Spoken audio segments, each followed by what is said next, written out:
এবার দেখাবো হলদিয়া থেকে গ্রেফতার ভুয়ো আইএএস, পুলিশের জালে ভুয়ো আইএএস। তিনি কে?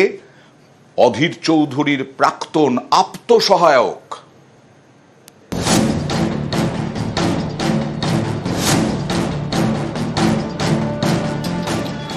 হলদিয়ায় পুলিশের জালে ভুয়ো আইএএস, ধৃতের নাম প্রদীপ্ত রাজপণ্ডিত।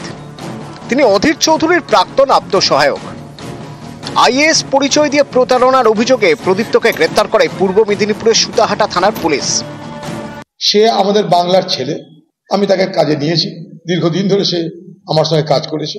আমি পার্লামেন্ট ছেড়ে দিয়েছি কারণ আমি হেরে যাওয়ার পর আর তো পিএস টাকার অধিকার নাই আমার। তাদের পরিবারের পক্ষ থেকে কেউ আমাকে জানিয়েছে, অত্যন্ত কাঁদতে কাঁদতে জানিয়েছে। আইন আইনের মতো চলবে।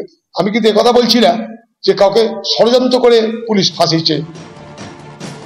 অধীর চৌধুরী বহরমপুরের প্রাক্তন কংগ্রেস সাংসদ, লোকসভায় কংগ্রেসের প্রাক্তন নেতা। লোকসভার সদস্য থাকাকালীন অধীরের 3 জন আপ্তসহায়ক ছিলেন। তাদের মধ্যে একজন প্রদীপ্ত রাজপণ্ডিত, বাড়ি সুতাহাটা ব্লকের চৈতন্যপুরে। মঙ্গলবার বিকেলে তার বাড়িতে একটি অনুষ্ঠান ছিল। একাধিক রাজনৈতিক নেতা ওই অনুষ্ঠানে হাজির ছিলেন। অনুষ্ঠান চলাকালীনই বাড়ি থেকে প্রদীপ্ত রাজপণ্ডিতকে গ্রেপ্তার করে সুতাহাটা থানার পুলিশ। বাজেয়াপ্ত করা হয় অভিযুক্তের গাড়িও।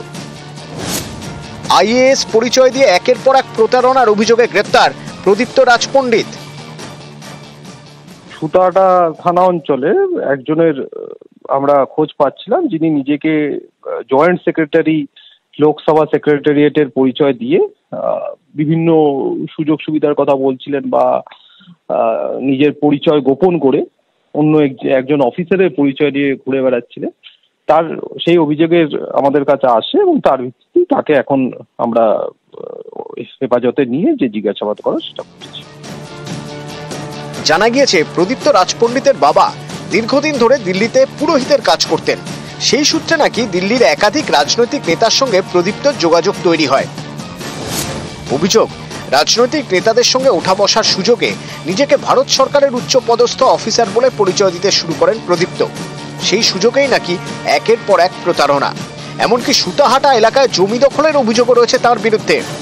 এবার সেই প্রদীপ্ত রাজপণ্ডিত পুলিশের জালে। নিজেকে একজন সংসদে লোকসভার জয়েন্ট সেক্রেটারি হিসাবে পরিচয় দিয়ে এসপি ডিআইবিকে একটা মেসেজ করে এবং সিকিউরিটি নয় সেটা ঘুরে বেড়ায় এবং বিভিন্ন জায়গায় নিজেকে এই পরিচয় দিয়ে ঘুরে বেড়াচ্ছিলেন। এবং এই কেসে বিভিন্ন ধারায় যেমনি চিটিং, ইম্পারসোনেশন, ভুল তথ্য দেওয়া, তারপরে ফরজারি, তাতে আগের একটা প্লেয়ার ছিল 14 দিনের পিসি, সেটা 12 দিন আলাদা হয়েছে। এখন উনি হচ্ছেন institute of constitutional and parliamentary স্ট্র্যাটেজির উনি হচ্ছে একজন রিসার্চ অ্যাসিস্ট্যান্ট। স্বাভাবিকভাবে আমরা আশা করছি রিমান্ডে প্রকৃত সত্য ফুটে আসবে এবং যে অভিযোগ আছে সেই অভিযোগ থাকবে। প্রদীপ্তকে এদিন তোলা হয় হলদিয়া আদালতে। তাকে 12 দিন পুলিশ হেফাজতে রাখার নির্দেশ দেন বিচারক। নিউজ 18 বাংলা। আমরাই খবর করেছিলাম ভুয়ো এসসি এসটি সার্টিফিকেট দিয়ে এমবিবিএস এ পড়াশোনা, আবার কনস্টেবল পদে 100-র ওপরে চাকরি। আমাদের খবরের জেরে এবার রাজ্য সরকার যথেষ্ট সতর্ক। নয়া শংসাপত্র। সম্প্রতি এসটি সার্টিফিকেট নিয়ে একাধিক অভিযোগ সামনে এসেছে। এবার এসটি সার্টিফিকেট নিয়ে আরো কড়া রাজ্য সরকার। এবার থেকে নতুন এসটি শংসাপত্র ইস্যুর ক্ষেত্রে বাড়তি সতর্কতা। নতুন এসটি সার্টিফিকেট দেওয়ার ক্ষেত্রে নিতে হবে অতিরিক্ত জেলা শাসকের অনুমতি। পোর্টালের মাধ্যমেই জানাতে হবে সার্টিফিকেটের আবেদন। নয়া নিয়ম নিয়ে মহকুমা শাসকদের পাঠানো হয়েছে চিঠি পাঠিয়েছেন রাজ্যের স্পেশাল সেক্রেটারি। এখানেই শেষ নয়, রাজ্য সরকারের তরফে নতুন বিজ্ঞপ্তিতে আরো কিছু নির্দেশ দেওয়া হয়েছে। ইস্যু হয়ে যাওয়া এসটি সার্টিফিকেট নতুন করে পরীক্ষা করতে হবে। কর্মিল ধরা পড়লে বাতিল বা প্রত্যাহার করতে হবে সার্টিফিকেট। এক্ষেত্রে 1994 সালে এসসি এসটি আইডেন্টিফিকেশন অ্যাক্ট অনুযায়ী কাজের পরামর্শ দেওয়া হয়েছে। এসটি সার্টিফিকেটের ক্ষেত্রে পদবি নিয়ে আরো সতর্ক হতে হবে। এক্ষেত্রে 2023-এর অগাস্টের বিজ্ঞপ্তি মেনে চলার পরামর্শও দেওয়া হয়েছে। এর আগে ভুয়ো এসটি সার্টিফিকেটে কলকাতা পুলিশের চাকরি, এমবিবিএস এ পড়াশোনার অভিযোগ সামনে এসেছে। যেমন কারচুপি করে নাকি এসটি সার্টিফিকেট তৈরি করেন রাজারহাটের যুবক। সেই সার্টিফিকেট দেখিয়ে ভর্তি হন ডায়মন্ড হারবার মেডিকেলে। এই ঘটনায় পুলিশের কাছে অভিযোগ দায়ের করে স্বাস্থ্য দপ্তর। এরই মধ্যে ভুয়ো এসটি সার্টিফিকেট দেখিয়ে কলকাতা পুলিশে চাকরির অভিযোগ ওঠে। এ নিয়ে সরব হয় পশ্চিমবঙ্গ আদিবাসী কল্যাণ সমিতি। অভিযোগ, 2012 সালে প্রায় 100 জন প্রার্থী ভুয়ো এসটি সার্টিফিকেট দেখিয়ে চাকরি পান। এই অভিযোগের ভিত্তিতে তদন্তে নামে কলকাতা পুলিশ। এই সব খবর দেখানো হয় নিউজ 18 বাংলায়। এবার এসটি সার্টিফিকেট নিয়ে আরো কড়া রাজ্য সরকার। মেডিকেল কলেজে ভর্তি থেকে কলকাতা পুলিশের চাকরি, একের পর এক ভুয়ো এসটি সার্টিফিকেট সামনে চলে এসছে। আর তারপরই কড়া পদক্ষেপ রাজ্য সরকারের থেকে এই পদক্ষেপ অর্থাৎ বিজ্ঞপ্তি প্রতিটি এসডিও অফিসে চলে গেছে। এবার থেকে নতুনভাবে এসটি সার্টিফিকেট দেওয়ার ক্ষেত্রে অতিরিক্ত জেলা শাসকের অনুমতি লাগবে। এছাড়াও আরো পরিবর্তন করা হয়েছে, আরো কড়া করা হয়েছে এসটি সার্টিফিকেটের ক্ষেত্রে নিয়মাবলী। কড়া পদক্ষেপ রাজ্য সরকারের ভুয়ো সার্টিফিকেট রুখতে। ক্যামেরায় বিপুলের সঙ্গে বিশ্বজিৎ, নিউজ 18 বাংলা। মালদায় রাস্তার কাজ নিয়ে বিতর্ক এবং সেই বিতর্ক ঠিকাদার সংস্থার বিরুদ্ধে অভিযোগ। সাধারণ মানুষ রাস্তার কাজ বন্ধ করে দিয়েছেন প্রতিবাদে। সাধারণ মানুষের পাশে তৃণমূলের জেলা পরিষদের সদস্য, আর ওই সদস্যর বিরুদ্ধে আবার প্রশ্ন তুলেছেন উত্তরবঙ্গ উন্নয়ন প্রতিমন্ত্রী।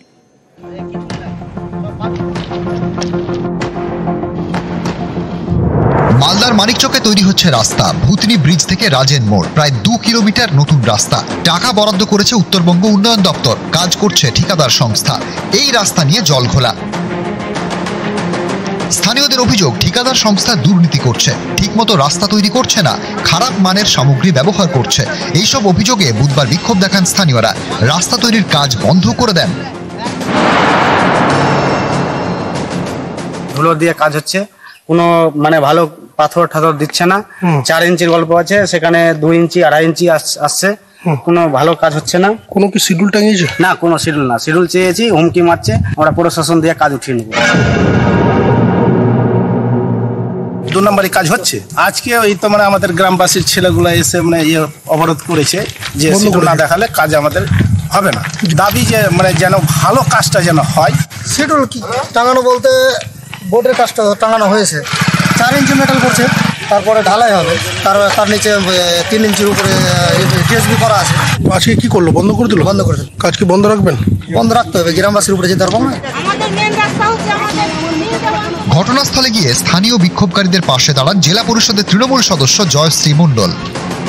কাজ বন্ধ করো, কাজ চালাতে হবে না, আপনারা দিয়ে রেস্ট করুন। কাজটা ভালোভাবে যখন হবে তখন শুরু করা হবে। কে আছে কন্ট্রাক্টর?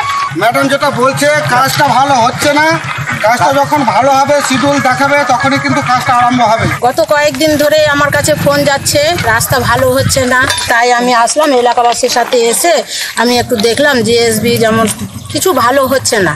এখন কাজ আপাতত বন্ধ আছে। আমরা দাবি রেখেছি কাজটা আমাদের ভালো যেন হয়। জেলা পরিষদের সদস্যের ভূমিকা নিয়ে প্রশ্ন তুলেছেন উত্তরবঙ্গ উন্নয়ন প্রতিমন্ত্রী সাবিনা ইয়াসমিন। নিশানা করেছেন বিজেপিকেও। কাজের কোয়ালিটির সঙ্গে কোনো প্রকার আমরা কম্প্রোমাইজ করব না। যদি কোথাও কোনো অভিযোগ উঠে আসে আমাদেরকে জানাবে, বিডিও আছে, ডিএম আছে, বা আমাদের দপ্তরকে জানাবে। তদন্তে যদি কোনো অভিযোগ উঠে আসে তখনই আমরা অ্যাকশনে যাব। লোকাল কিছু দাদাগিরির জন্য আমাদের কাজ অনেক সময় আটকে দেওয়া যায়। তারপরে যদি অযথা কোনো কারণে যদি বাধা দেয় তাহলে লোকাল লোককেই সহযোগিতা করতে হবে।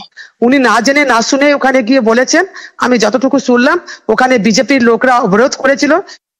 মন্ত্রী মহাশয়া, আপনি নিজে গিয়ে দেখুন যে কাজটা কেন বন্ধ হয়েছে, নিম্নমানের কাজ কেন হচ্ছে। আপনার জেলা পরিষদের সদস্য কাটমানি পায়নি বলে কি কাজটা বন্ধ করাচ্ছেন? নিউজ 18 বাংলা।